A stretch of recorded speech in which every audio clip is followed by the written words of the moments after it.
Rác. Ra nè. Dạ chị.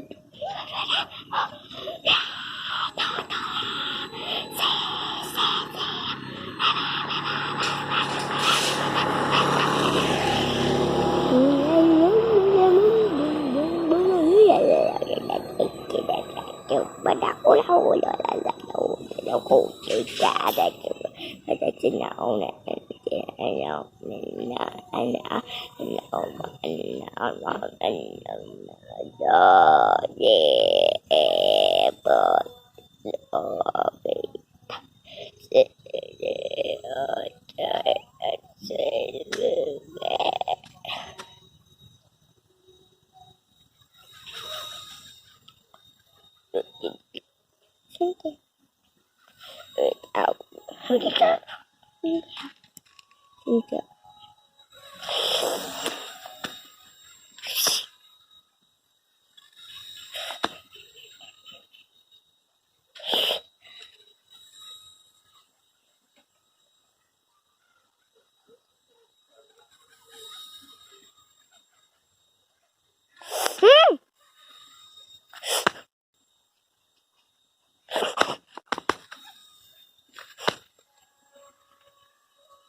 trời đất ơi, rồi nó cứ bu con hoài, con ghét.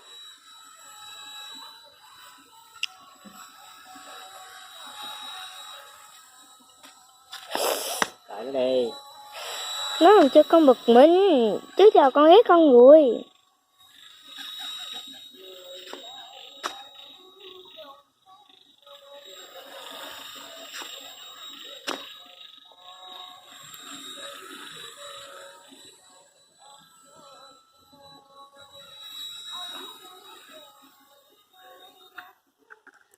Hai tám chín 10 11